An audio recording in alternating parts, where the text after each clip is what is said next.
Today we're hiking up to Tre'r Ceiri, one of Britain's best preserved Iron Age Hillforts.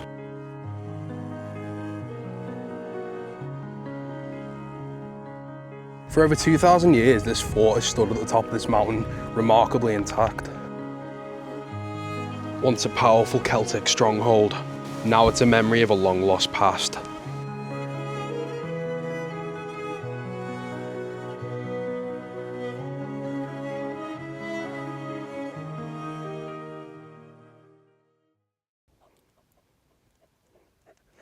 Hello everybody, I hope you're doing well.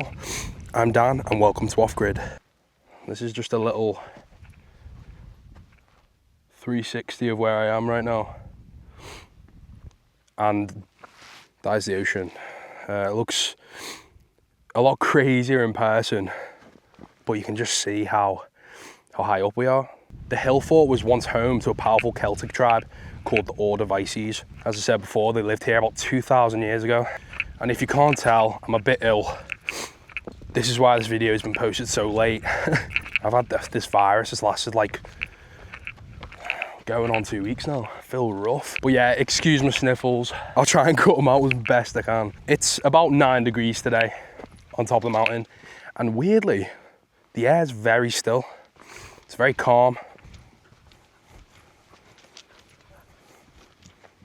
So Tre'r Ceiri means town of the giants in Old Welsh.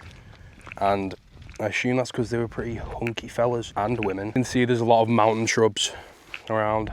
Obviously there's not going to be much trees and stuff here because it's so high up. But it looks like some farmers have been burning some shrubs over there. But you can just see over there.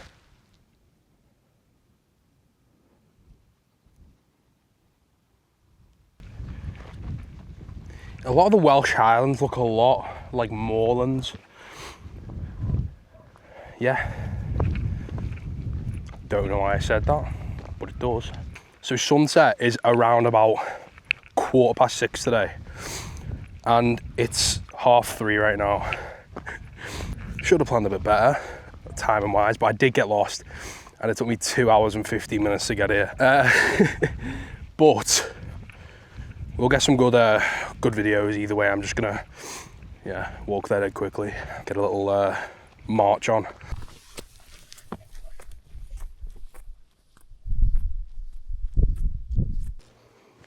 So when we get to the top of the mountain, it's gonna be about 5 to 7 degrees Celsius, which sounds cold, and it probably is. But I've only packed this little hoodie. That's all I'm wearing. I'm like a furnace. So I'm hot all the time. So that's nothing to me. I'm like roasting right now. But it does get cold on the top of this mountain. That's what I'm trying to say. Especially in winter. It's autumn now. The temperatures are dropping, but winter times, I wouldn't recommend coming here because it gets below freezing. Jumpers off. Already.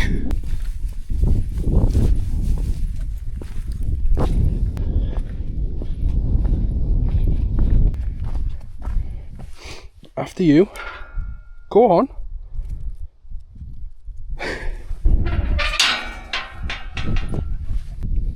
Okay, so I thought there was going to be nothing here, like no signs, no nothing, because I just thought it was in the middle of nowhere. And it is. But there's a plaque showing us what the fort's like. Okay, unfortunately for this next clip, the audio actually got encrypted when I was editing it. But basically I was just describing the 3 peaks that make up Llŷn Peninsula, which are Garn Ganol, Garn Fort, and obviously Tre'r Ceiri. Come on, buddy.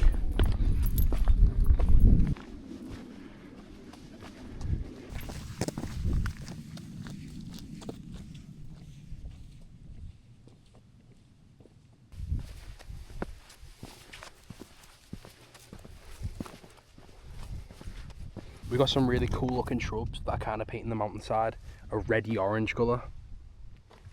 I like it, very Halloweeny. It looks like we've got a bit of bog over there, which is quite surprising being on a mountain. So I've been seeing in the air a lot of buzzards that are obviously trying to hunt the mice that are in the shrubs all along here. Where there's bird of prey, there's mice, and where there's mice, there's adders. Adders are the only venomous snake that are native to the UK, and I was getting some footage in there and I was like, oh god, there's probably adders in here. But luckily they're not very aggressive, so they don't usually bite humans, but they've been known to, and if they do bite you, it is quite painful. Most of the time you don't die. And I've actually never come across an adder before. My brother has. He went wild camping a few years back and seen one. I was super jealous, but I've never come across one.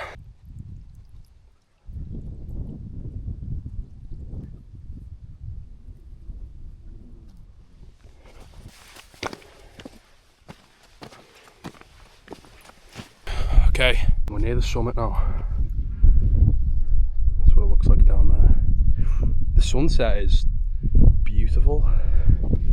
It's just kind of like glaring through the clouds, making a kind of like hue, but you can't really see me very well. Yeah.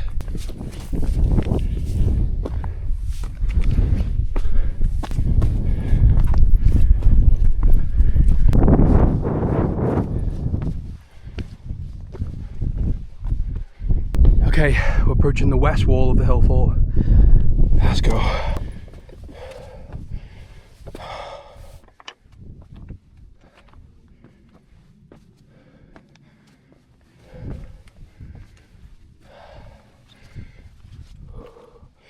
And we're here.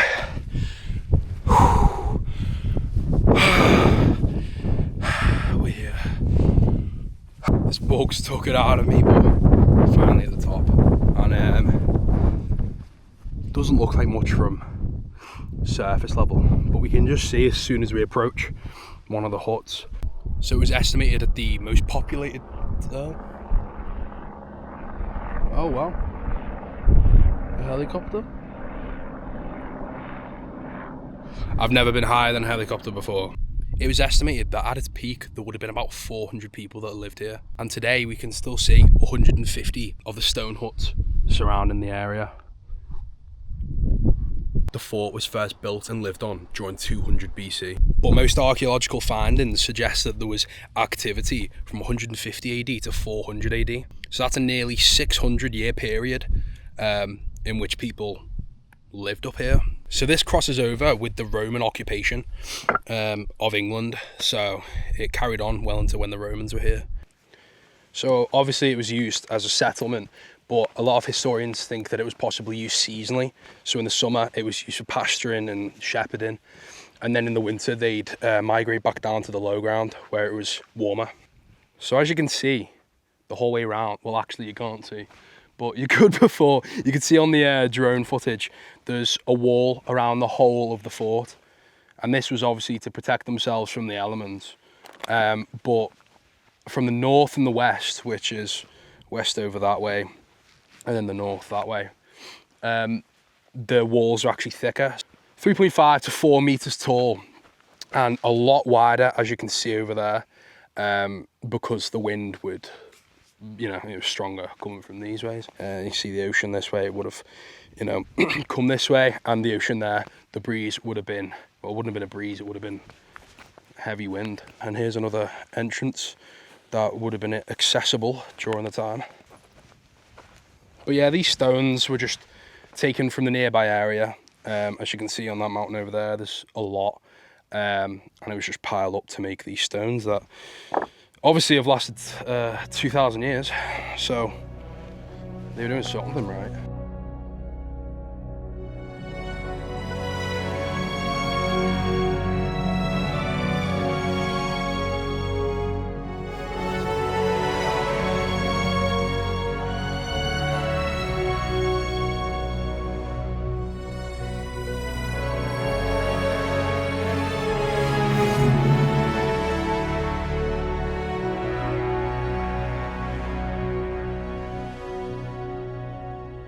So on the summit over there, I actually took a drone shot of it, is burial grounds. So a lot of the people that died up here were buried there, and they didn't dismantle it, they left it how it was when they were excavating it. So as I said when I started the video, it's considered one of the best preserved Iron Age Hillforts in the whole of Britain. And I assume that's just because no one's been able to access it because it's so high up. You can just see what could have been. These would have been obviously a lot bigger. The hill was just scattered with them. So they're only about up to my hip. Probably a bit lower actually. This bit's up to my hip. It's about hip level here. So these huts weren't all used for the same thing. They weren't just homes, they were workspaces, storage. So there was craftsmanship up here as well as, you know, living. So it was more like a village.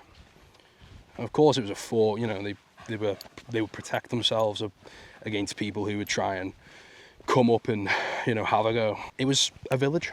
It was a village on top of the hill. It was safe. So to keep them warm at night or to cook food, there would have been a fire lit in the middle, and the middle of the hut would let the smoke come out. So it was very well engineered for the time, for the period of, you know, when they lived. A lot of archaeologists think that it was abandoned peacefully rather than, you know, taken by force or destroyed. It lasted so long and it's kept in such good condition, which, you know, shows that it wasn't taken by force. But yeah, that's not a fact, but yeah, that's what all the evidence points towards. So the Order of Isis who built this were very spiritual. They were Celtic. So they believed that the higher up you were, the closer you were to the gods. So they believed in harmony and eternity and being one with nature. So the circular design of the huts symbolised eternity and peace with nature. And it's also speculated that the peak that I was talking about before was also kept circular for ceremonies like solstices, and harvest. So yeah, they would come up here to celebrate. So spiritual leaders who were called druids, they were spiritual leaders or healers. They were the ones that likely performed the rituals, the ceremonies, and even sacrifices up here. And as I was saying before about the name, the town of the giants, this was a sort of a myth that was passed down through generations, a story that was told that the people who lived up here were giants or powerful, mighty, you know, beings. And a lot of people say that the mountaintop feels charged, or also almost like there's an energy. And I kind of get that in a way. Maybe it's because I know the history here, but standing here, it's easy to see why the Celts picked this place. They believed that the land itself was alive, that the wind was alive. Spirits moved through the wind, the stones, the mountains. So for the Order of Isis, this mountaintop wasn't just a mountaintop. It wasn't just a fortress. It was a place where they could connect to the gods. It was a place where they could connect to their ancestors. Okay, so we're probably going to make our way down now. We have about 45 minutes until sunset, and obviously you can see the sunset. And it's probably best if we make our way down, as the slopes are a bit slippy. People ask me why I like history so much and why I make these YouTube videos. Truth is, the thing I tell them, everyone's life is so messy, so complex, so meaningful. Everyone's living their own life through their own eyes, experiencing everything differently. But we're all tied together in the same thing. We all feel the same things. We all feel grief, happiness, sadness, joy. And we're always caught up in our own worries and our own goals. We rarely think about the people before us. They had the same exact feelings, the same goals, the same worries. But the only thing that separated us from them is time. We breathe the same air. We look up at the same sky. We feel the same emotions. And that's what I find incredible. We're all part of the same story, a continuous story. And I feel like once you're truly able to grasp that fully and feel it, that's when you start to appreciate it. That was a bit deep. But yeah, that's why I love it. But next time I'm going to make sure I'm not ill. I've been sniffling quite a lot and I've been feeling a bit rough. But yeah, I hope you all enjoyed this video, and I hope you learned something new today, because researching this, I sure did too. And thank you so much for watching my video. I appreciate everyone who does. And if you could leave a like and subscribe, if you want to subscribe that is, then that would be much appreciated. But yeah, that's it from me today. Once again, thank you very much, and I'll see you all in the next video. Cheers.